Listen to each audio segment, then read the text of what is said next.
Hello neighbors, welcome back to our Genesis reading. We're going to see what Moses has to tell us about what they found when they entered into the city of Sodom. But first, we're going to revisit the intercession of Abraham for the city of Sodom. And it reads, "Then the men, or angels, turned away and went toward Sodom, while Abraham was still standing before the Lord. Abraham approached and said, 'Will you, Lord, indeed sweep away the righteous, lawful, with the wicked, guilty? Suppose there are 50 righteous people within the city. Will you indeed sweep the city away and not spare the place for the sake of the 50 people who are there? Far be it from you, Lord, to do such a thing, to slay the righteous with the wicked, so that they are treated alike. Far be it from you. Shall not the judge of all the earth deal justly?' So the Lord said, 'If I find in Sodom 50 righteous people within the city, I will spare the entire place on their account.' Abraham replied, 'Behold, I have ventured to speak to the Lord, although I am dust and ashes. Suppose the 50 are lacking 5. Will you, God, destroy the entire city because of 5? God said, 'I will not destroy it if I find 45 there.' And Abraham spoke yet again, 'Suppose only 40 are there.' God said, 'I will not on account of the 40. Then Abraham said, 'Oh, may the Lord not be angry, and I shall speak. Suppose 30. And God said, 'I will not, if I find 30. And Abraham again, 'Now behold, I have ventured to speak to the Lord. Suppose 20. God said, 'I will not destroy on account of 20. Then Abraham said, 'Oh, may the Lord not be angry, and I shall speak only this last time. Suppose 10 are found there.' And God said, 'I will not destroy the city on account of 10. As soon as God had finished speaking to Abraham, the Lord departed, and Abraham returned to his place. Now the 2 angels came to Sodom in the evening, as Lot was sitting at the gate of Sodom. When Lot saw them, he stood up to meet them and bowed with his face to the ground. And Lot said, 'Now behold, my lords, please turn aside into your servant's house and spend the night and wash your feet. Then you may rise early and go on your way.' The angels said, 'No, but we shall spend the night in the public square.' Yet Lot strongly urged them.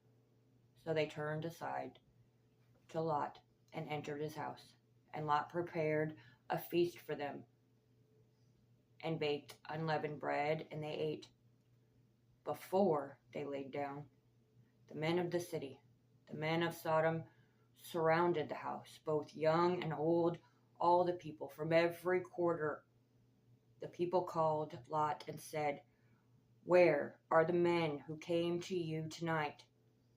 Bring them out to us, that we may be acquainted with them.' But Lot went out and closed the door behind him and said, 'Please, my brothers, do not act wickedly. Now look, I have 2 daughters who have not known any man. Please let me bring them out to you and do to them as you like. Only do not do anything to these men, because they have come under the shelter of my roof.' But they said, 'Get out of the way.' They also said, this one came in as a foreigner, and already Lot is acting like a judge. Now we will treat you worse than them.' So the people pressed hard against Lot and moved forward to break the door. But the men reached out their hands and brought Lot into the house with them and shut the door. Then they struck the men who were at the doorway with sudden blindness, from the small to the great, so that the people became wary of trying to find the opening. The two men said to Lot, "Who else do you have here? A son-in-law and sons and daughters? Whoever you have in this city, bring them out of this place. For we are about to destroy this place, because the cry of the distress of their wickedness has become so great before the Lord, that the Lord has sent us to destroy it." So Lot went out and spoke to his sons-in-law, who were to marry his daughters, and said, "Up, get out of this place, because the Lord is destroying the city." But Lot appeared to his sons-in-law to be joking. When the morning dawned, the angels urged Lot, saying, "Up, take your wife and your daughters who are here, or you will be swept away in the punishment or consequences of the city." But Lot hesitated. So the men grasped his hand, the hand of his wife and daughters, because of the compassion or mercy of the Lord was upon him. And the angels brought Lot out and put him outside the city. One of the angels said, "Escape for your life. Do not look back behind you, and do not stay anywhere in the surrounding area. Escape to the mountains, or you will be swept away." But Lot said, "Oh no, my lords. Now behold, your servant has found favor or grace in your sight, and you have magnified your loving kindness, which you have shown to me by saving my life. But I cannot escape to the mountains, for the disaster will overtake me, and I will die. Now behold, this town is near to flee to, and it is small. Please, I pray, let me escape there, so that my life may be saved." And the angel said to Lot, "Behold, I grant you this request also, not to overthrow the town which you have spoken of. Hurry, escape there, because I cannot do anything until you arrive there." Therefore, the town was named Zoar. The sun had risen over the earth when Lot came to Zoar. Then the Lord rained brimstone and fire on Sodom and Gomorrah from the Lord out of heaven. And the Lord overthrew those cities and all the surrounding valley, and all the inhabitants of the cities, and what grew on the ground. But Lot's wife from behind Lot looked back, and she became a pillar of salt. Now Abraham got up early in the morning and went to the spot where he had stood before the Lord. And Abraham looked down toward Sodom and Gomorrah and toward all the surrounding valley. Behold, Abraham saw the smoke of the land ascending like the smoke of a furnace. So it came about, when God destroyed the cities of the valley, that God remembered Abraham and sent Lot out of the midst of the destruction when he overthrew the cities. Now Lot went up from Zoar with his daughters and stayed in the mountains, because Lot was afraid to stay in Zoar. Lot stayed in a cave, he and his daughters. Then the firstborn said to the younger, "Our father is old, and there is not a man on earth to have relations with us according to the custom of all the earth. Come, let us make him drunk with wine and sleep with him, so that we may keep our family alive." So the daughters made their father drink wine that night, and the older went in and slept with her father. Lot did not know when she laid down or got up. On the following day, the firstborn said to the younger, "Look, I slept last night with our father. Let us make him drunk tonight too. Then you go in and sleep with him, so that we may keep our family alive." So they had Lot drink wine that night also, and the younger got up and slept with him. And Lot did not know when she laid down or got up, and both of Lot's daughters conceived. The firstborn gave birth to a son and named him Moab, the father of the Moabites to this day. As for the younger, she also gave birth to a son and named him Ben-Ammi, the father of the sons of Ammon to this day. Now, Abraham journeyed from the Negev and settled between Kadesh and Shur. Then Abraham lived for a time in Gerar. Abraham said to his wife Sarah, she is my sister. So Abimelech, king of Gerar, sent and took Sarah. God came to Abimelech in a dream at night and said, Behold, you are to die because of the woman you have taken. She is married. Now Abimelech had not come near her, and he said, Lord, will you kill a nation even though blameless? Did Abraham himself not say to me, Sarah is my sister? And Sarah herself said, Abraham is my brother. In the integrity of my heart and the innocence of my hands, I have done this. Then God said to him in the dream, Yes, I know that in the integrity of your heart you have done this, and I, God, also kept you from sinning against me. Therefore I did not let you touch Sarah. Now then, return the man's wife, for Abraham is a prophet or a spokesman, and Abraham will pray for you, Abimelech, and you will live. But if not, you will certainly die, you and all who are yours. So Abimelech got up early in the morning and called all his servants and told them all the things, and the people were greatly frightened. Abimelech then called Abraham and said, What have you done to us? How have I sinned against you that you have brought on me and my kingdom a great sin? You have done to me things that ought not to be done. Abimelech said to Abraham, What have you encountered that you have done this? Abraham said, I thought, surely there is no fear or reverence of God in this place, and they will kill me because of my wife. Besides, Sarah actually is my half-sister, the daughter of my father, but not the daughter of my mother, and she became my wife. It came about when God caused me to wander from my father's house, that I said to Sarah, This is the kindness which you will show me.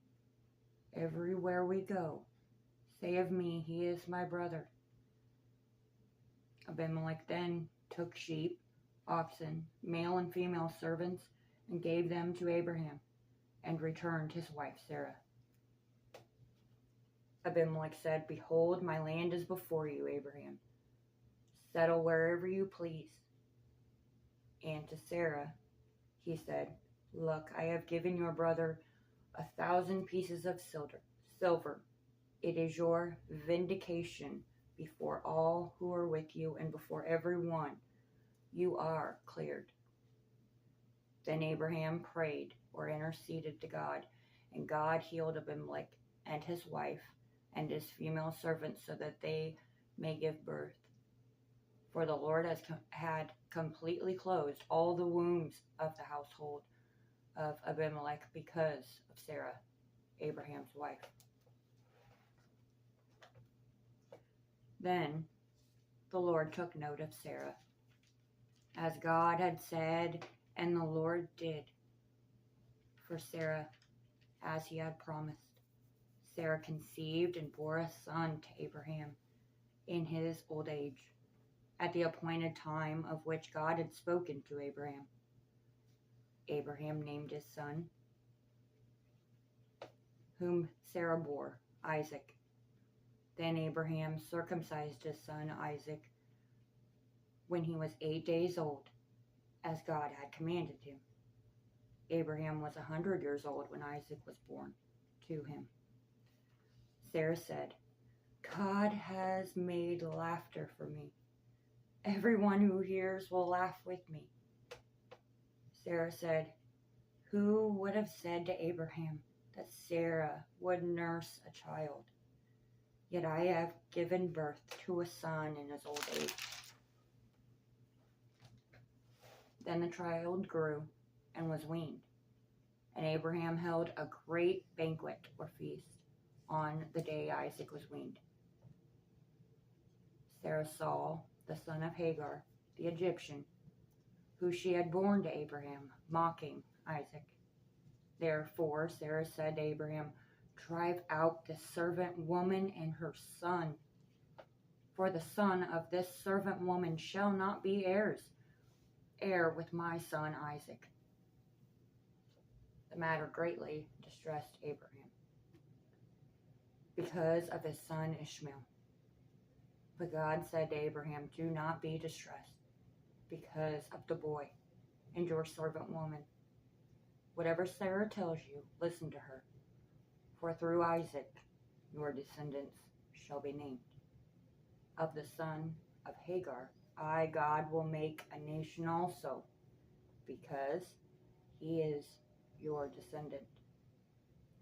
So Abraham got up early in the morning, and took bread and a skin of water, and gave them to Hagar, and put them on her shoulder, and gave Hagar the boy, and sent her away.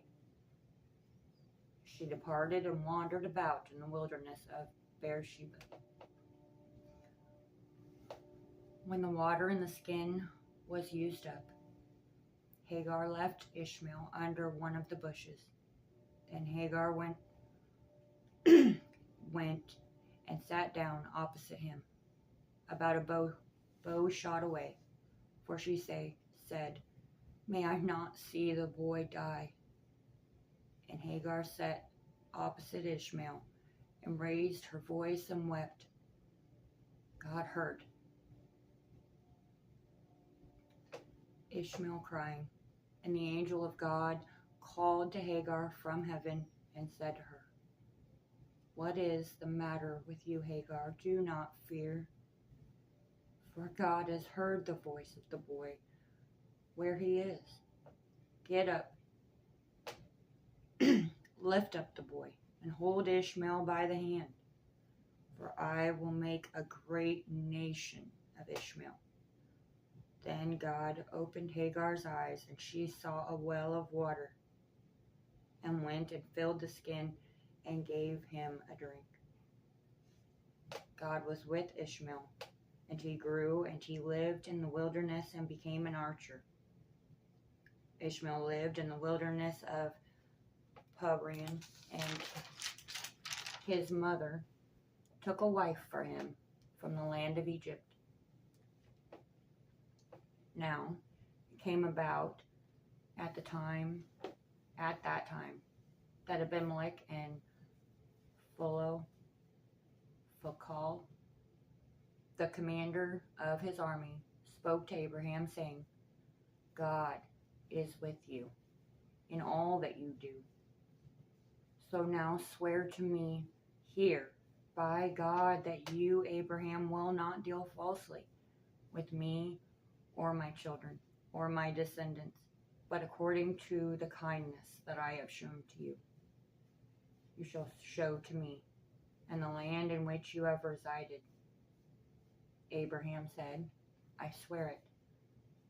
But Abraham complained to Abimelech because of the well of water which the servants of Abimelech had seized. Abimelech said, I do not know who has done this. You did not tell me, nor did I hear of it until today.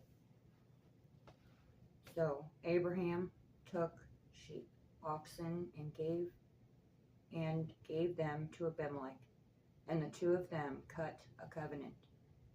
Abraham set 7 ewe lambs of the flock by themselves. Abimelech said to Abraham, "What do these 7 ewe lambs mean, which you have set by themselves?"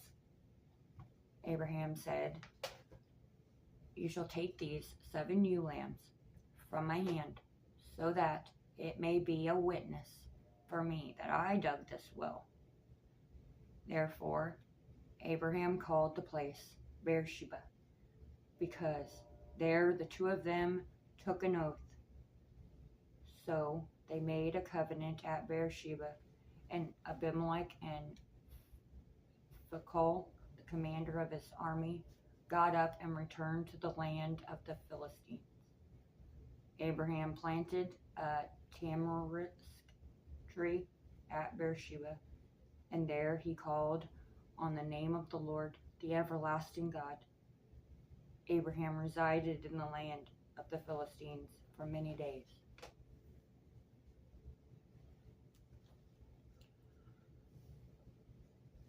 May we listen to the witness of Scripture and hear the whole thing out before making a conclusion.